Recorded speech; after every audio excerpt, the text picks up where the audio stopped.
It's time for Herd Mentality, the weekly episode where you control the discussion today on Locked On Bills. You are Locked On Bills, your daily Buffalo Bills podcast. Part of the Locked On Podcast Network, your team every day.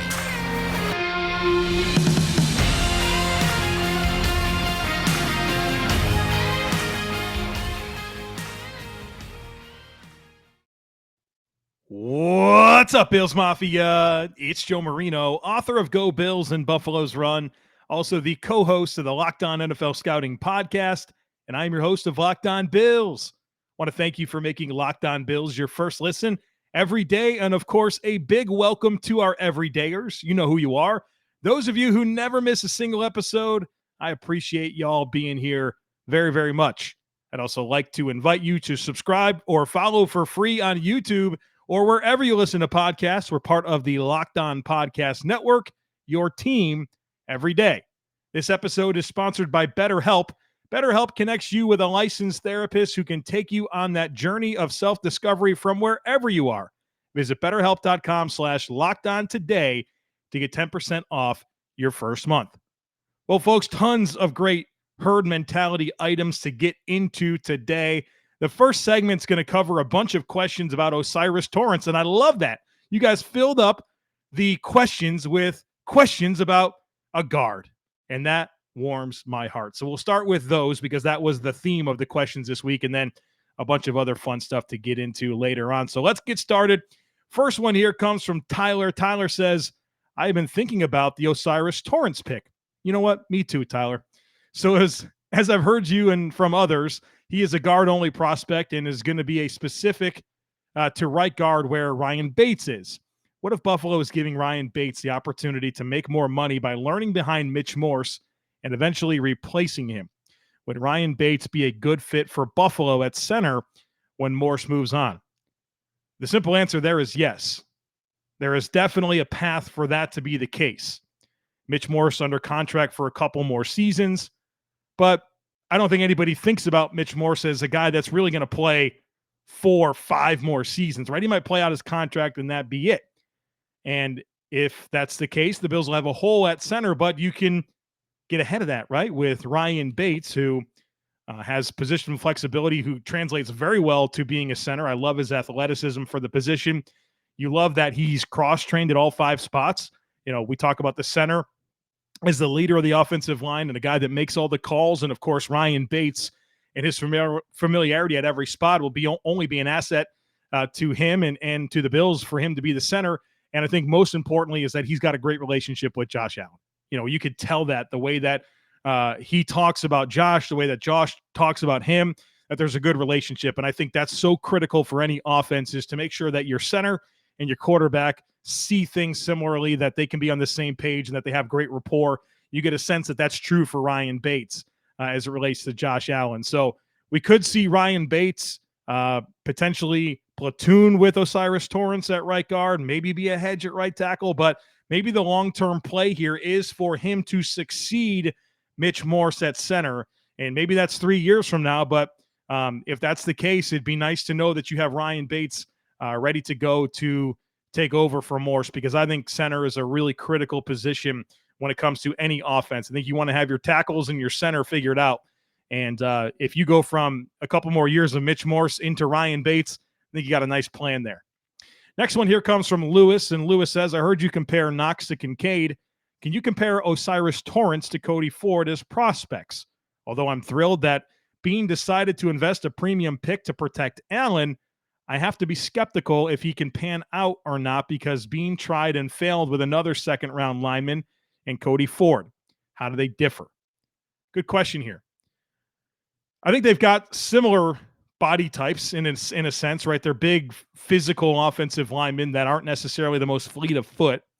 They're both 330 pounds, but O'Cyrus Torrence does have 2 inches on Cody Ford, and so I think the body density there kind of spreading out that 330 pounds with 2 more inches really kind of helps him carry that a little bit better.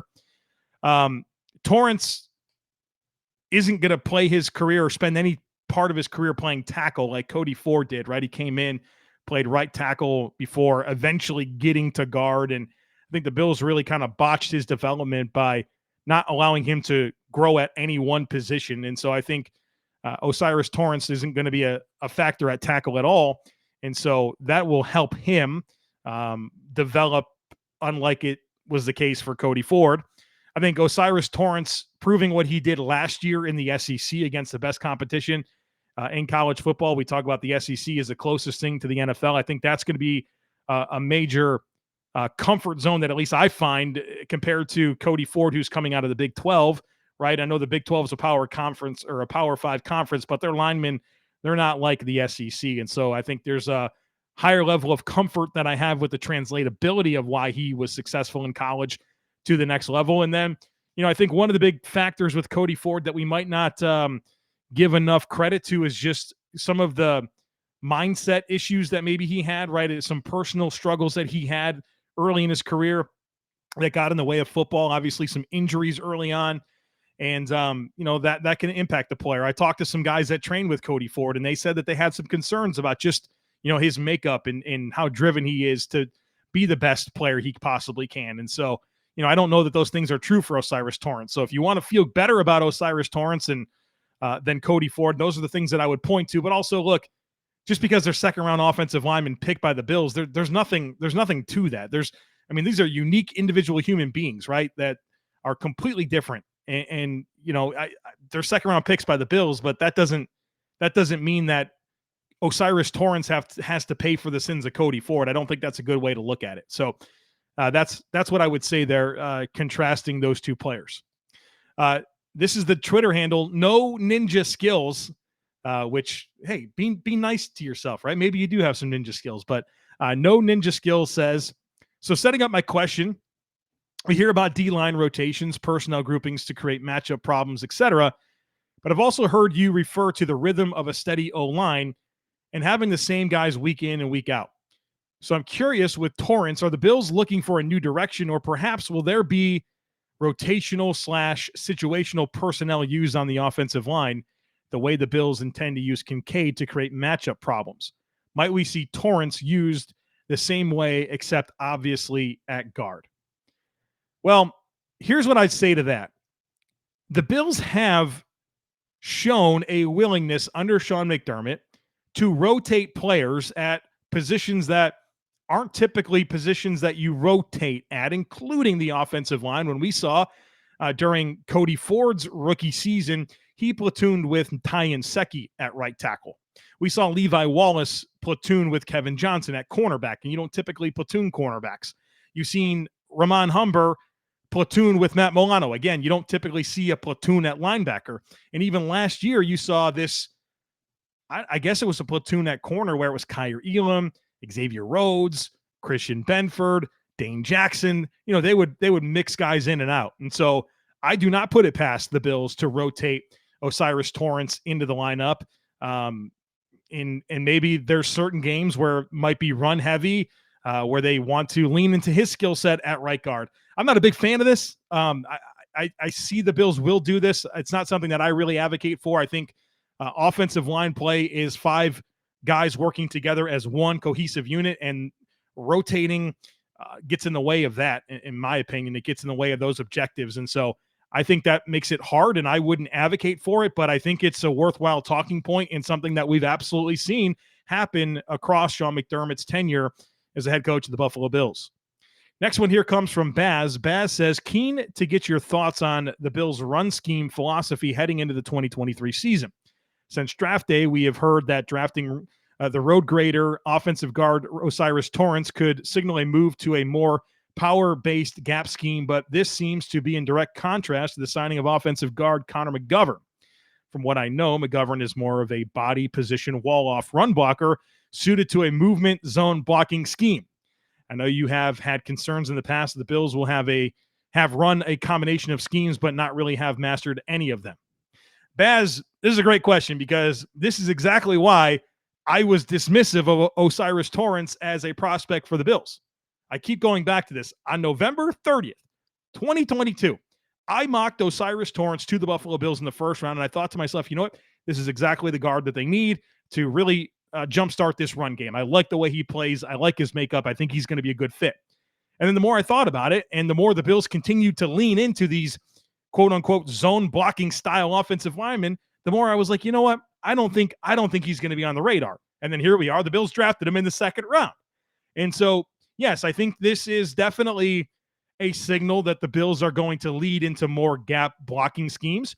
I think that, coupled with the evolution of the run game last year, where they leaned into more gap blocking schemes later in the season when the run game became more effective, yet you have some trends here that suggest you're going to see more gap blocking schemes. And, I think that it gets a little curious when you consider Connor McGovern, who's not really tailored well for that type of scheme.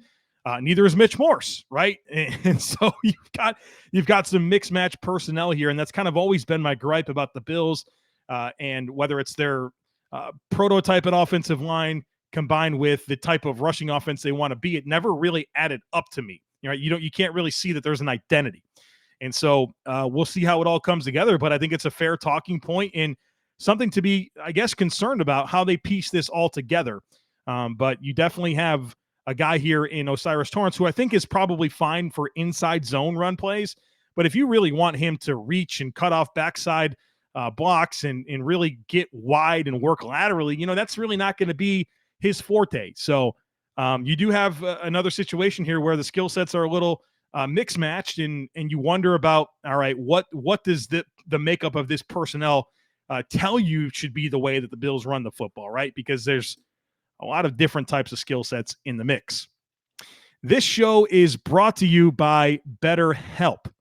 It's so easy to get caught up in what everyone else needs from you. You sometimes never take a moment to think about what you need from yourself.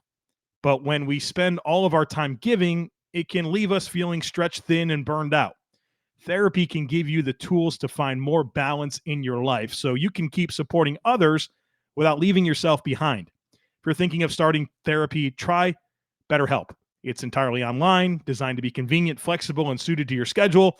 All you do is fill out a brief questionnaire, and then you get matched with a licensed therapist, and you can switch therapists at any time for no additional charge. Find more balance with BetterHelp. Visit BetterHelp.com/lockedon today to get 10% off of your first month. That's BetterHelp, HELP.com/lockedon.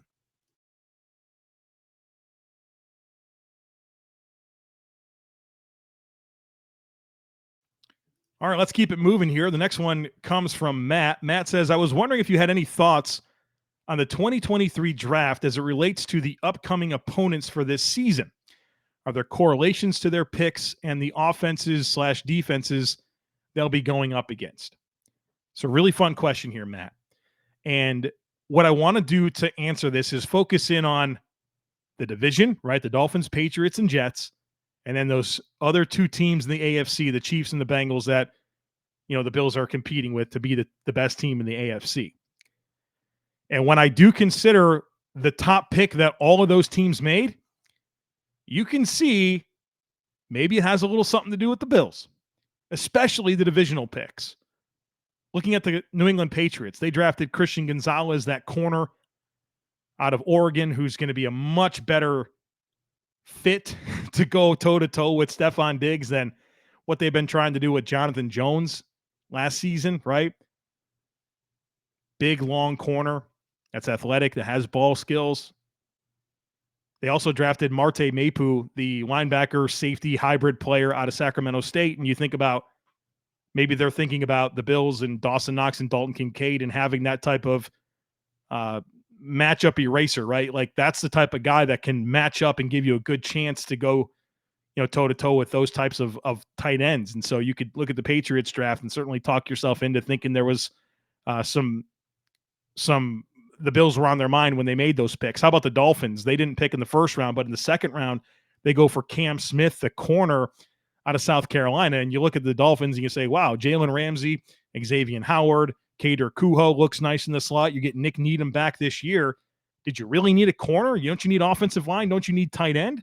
Well, Cam Smith as a option for them is potentially going to free up Jalen Ramsey to move around more and be more specific with where he matches up. And you think about, okay, well, Was that potentially with Dalton Kincaid / Dawson Knox in mind? Because you certainly didn't think about the Dolphins and them having a major need at corner, yet their top pick was a corner. How about the Jets? They go and get Will McDonald, the edge rusher out of Iowa State in, like, was it pick 16 or something like that, 15 overall?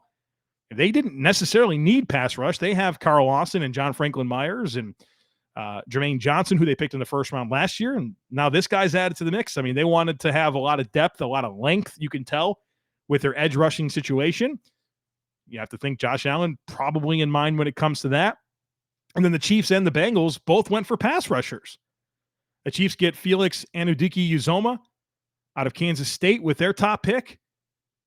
And then the Bengals get Myles Murphy, the edge rusher from Clemson, with their top pick. So a lot of defensive help here, whether it's defensive backs or pass rushers, potentially to help them combat what the Buffalo Bills can challenge them with, of course, with Josh Allen and the weapons he has now at his disposal. Steve says, we know Coach McDermott will run the defense this season and have heard rumors that the Bills may be a more aggressive with their scheme. I'm wondering if Sean McDermott has more confidence than we know in the existing linebackers, Dorian Williams, and the returning Lawson and Phillips to execute their aggressive scheme. Maybe Frazier's scheme slightly misused some of the talent, or at least relied too heavily on the best safety combo in the NFL. Here's one thing I'll say about Sean McDermott and aggressive defenses. We have to remember who he came up under, and that's Jim Johnson. Back with those early 2000s Eagles defenses. McDermott was under Jim Johnson for 8 years until Jim Johnson passed away, right? And then Sean McDermott took over as the Eagles defensive coordinator. But Jim Johnson was known as one of the most aggressive defensive coordinators in the game, right? His blitz packages, his simulated pressures, the looks he would present to offenses. And that's who Sean McDermott is a disciple of. And so I think that's important for us to be mindful of as we do consider what this defense is going to look like under Sean McDermott. It's going to be different. And not only different because he's not Leslie Frazier, but because they're going to be leaning on some different personnel and different skill sets. And, you know, mostly Tremaine Edmonds at linebacker not being there. You know, we talked about this many times. Not having Tremaine really does challenge and change the way that you play defense. And that's pretty evident based on what Brandon Beane said and the skill sets that they're now leaning into, potentially with 3 safeties on the field, sometimes with Taylor Rapp and, you know, Terrell Bernard potentially being this team starting Mike linebacker. So that's definitely all worth talking about. And then you mentioned in your question there, Steve, about, you know, Sean McDermott having more confidence than we know in the existing linebackers. And that's something that I came to grips with a few weeks before the draft, where, you know, I was all in on Jack Campbell and I definitely was pounding the table for him. But then I got to this point where I was like, you know what? We cannot define success in the draft by the Bills getting Jack Campbell, because everything here suggests that they are pretty comfortable with the cast of characters that already exist. And that, you know, maybe when they took Terrell Bernard at pick 89 last year, this was them being ready for this moment, and it's his opportunity to take over. And so, yes, I absolutely acknowledge that, and I think we all should. Mark with a good one here. He says, I was curious where Josh Allen rates in regards to total passing yards without including yards after catch. If you removed yards after catch from all quarterback stats, what does it look like then? Not sure this is worth the time and effort, but it was a thought I had, and I don't think I've ever heard before. No, Mark, this is an easy stat to pull, courtesy of Pro Football Reference. They have passing yards per season sorted by completed air yards, which is exactly what you're talking about. How many yards the ball was completed with no yards after catch factored in. And so this is fun to bring this up because Josh Allen last year was number 1 in the NFL in completed air yards with 2,691. He was ahead of number 2 by like well over 100 yards, making almost 200 yards, I'm pretty sure. And keep in mind, Josh Allen only played in 16 games because of the Bengals game being canceled. And so Josh was 7th in total passing yards, but number 1 comfortably with the context of only playing 16 games in completed air yards. And that's why I keep talking about yards after catch, because I'm like, if Josh could just be league average in yards after catch, he's going to lead the league in passing every single year. He just doesn't get that benefit.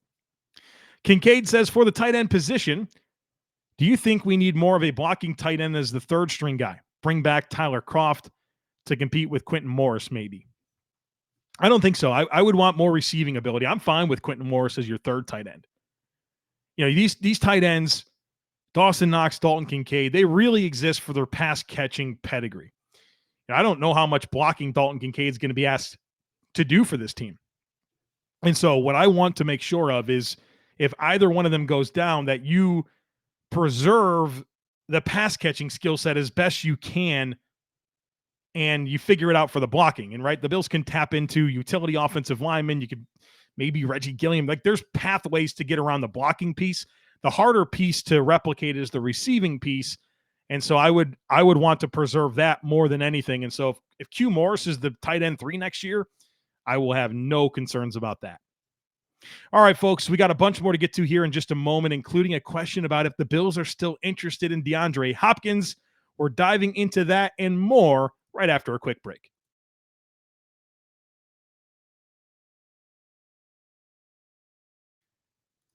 All right, the next one today comes from Zach, who says, what linebacker would you have drafted other than Dorian Williams in the 3rd round this year? I agree with you that I don't love or understand the undersized linebacker picks, but generally my rule since 2019 is, in Bean we trust.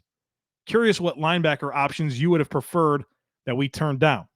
In the same vein, if you have thoughts on what linebacker you would have drafted over Terrell Bernard in the 3rd round last year, that would be interesting too. So in 2023, this year, and I can say this with confidence because I said it before the draft a bunch of times. I only had 2 linebackers that I was interested in the Bills drafting in the first 3 rounds. Jack Campbell, Drew Sanders, end of list. I thought the drop-off was too significant in talent. And so there is nobody. I would have picked a different position before I took Dorian Williams in the 3rd round if I were calling the shots. In 2022, instead of Terrell Bernard at 89, I would have went with Leo Chenal out of Wisconsin, who went 103 to the Kansas City Chiefs. So that would be the player that I would have picked at linebacker instead of Terrell Bernard in 2022. Kev says, given that Dalton Kincaid will be playing as more of a receiving tight end, does the learning curve for rookie tight ends factor less with him? Yes, absolutely. There's a number of reasons why I think Dalton Kincaid can get ahead of it takes a long time for tight ends to figure it out in the NFL. One of them being what you're talking about, and that I think Dalton Kincaid is really going to be just a slot receiver for the Bills. Maybe there'll be some looks where he'll be in line, but for the most part, I think the majority of his snaps are going to be in the slot, and that simplifies things and allows him to be a contributor faster, right? I believe in that. The other thing, well, I guess I have 2 more things. The second thing I want to mention is Utah, right? The way that Utah used Dalton Kincaid was very much like an NFL team will use a tight end. There wasn't a limited role for him, right? He did everything. He ran routes from inline, from the slot, outline, all 3 levels, routes with multiple breaks, timing. Like there's nothing that he was asked to do at Utah that won't show up and help him at the next level, right? A lot of these tight ends in college, they don't really have to do much. Get into space, roll out passes, catch the ball and turn and run, sit in the zone. No, Dalton Kincaid was running NFL routes. And so what the Bills are going to ask him to do, what he did at Utah, but then also just Dalton Kincaid himself and his receiving skill set and the route runner that he is and the body control and the hands and the ball skills, all of that, right? All of that gives me a lot of confidence that Dalton Kincaid can really come in and be a factor fairly quick. Now, I've went on record as saying that my expectation for Dalton Kincaid is that he's the number 2 option in this passing game for the offense. I don't mean that right away, though. I want to see signs of that happening throughout the season with it ramping up towards the backstretch in the playoffs. But yeah, in 2024, this is a 100-target guy for me, and that's the way it should be. Next one here comes from Paul. Paul says, do you think the Bills are still interested in DeAndre Hopkins? I think they've improved their weapons from last year, but I also think D-Hop would be a game changer for this offense. Curious as to your thoughts. I don't think the Bills are going to be as in on this conversation as they were before. Now that could change, and I think what would potentially lead to a change is if the Bills had an injury at receiver, if Diggs goes down, if Gabe Davis goes down, and the Cardinals are having the season I expect them to have. I think the Cardinals are trending towards, only a couple of wins next year. They're probably going to be picking really high in the draft. And so I don't know that this will happen now or even in the coming months, but if we get early in the season an injury, I'm sure the Bills, Brandon Beane's going to have Cardinals GM Monty Ossenford on speed dial ready to make that deal if necessary. And so I think it has to play out a little bit. I think with the addition of Dalton Kincaid, the Bills are probably feeling pretty good about where they're at weapon-wise, and that an injury would probably be the domino necessary for the Bills to kind of get back into that DeAndre Hopkins conversation. All right, next one here comes from Scott. Scott says, for just this year, would you rather have Poona Ford or Mozzie Smith or Brian Brzee? And so you have veteran Poona Ford and then the two players that I actually graded in the first round. They both went in the first round, Mozzie Smith or Brian Brzee. And then Scott also says, I've been listening to you since almost day one. You seem to approach your work like an executive at a Fortune 500. Would you mind sharing what you did prior to joining the football media discourse? Yes, I would. I'll be happy to share that. So for just this year, I'd rather have Poona Ford. That's not hard for me to get to that conclusion at all. Now, I love the long-term upside of Mozzie Smith or Brian Brzee, but for this year, Poona Ford is positioned to make a bigger impact than either of those players for sure. And so that's how I see that. In terms of what I did prior to this job, I had two major pillars of my working career prior to this. I spent 9 years as a retail auditor. I audited managers that were ready for promotion and signed off on that. And I also went and I audited some stores that, if they were having some issues or there's some questions, I would go there and audit them. And this was for like a national retail outlet that I would do this for. I did that for 9 years. And then after that, for 8 years, I was the COO of a management company.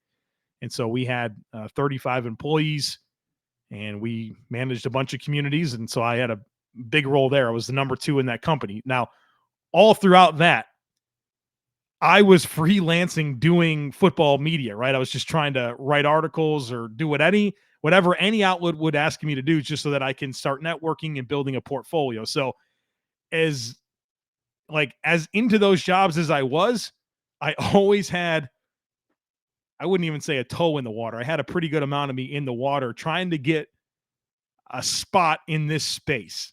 And so I feel very, very fortunate to be able to have done that. And so it was nice when I didn't have to do other jobs anymore and I could just focus on football. Took a risk for sure when I did that, but it's been very, very rewarding. I'm glad I did it. Those were some hard years for sure of just working all the time, trying to do both, but I've been very fortunate to get to do this full time and hope to be able to do it full time for a long, long time because I'm not interested in going back to work, so I love doing this and love the support that I get here on the podcast. All right, folks, that's it for today here on the show. Thank you so much for all the outstanding submissions that we got to here today on the podcast. We're talking Buffalo Bills football again for you tomorrow, so don't miss it. Make sure that you're subscribed. We'd love it if you took a second to rate, review, and share the podcast. Have a great rest of your day. Go Bills, and I look forward to catching up with you again tomorrow.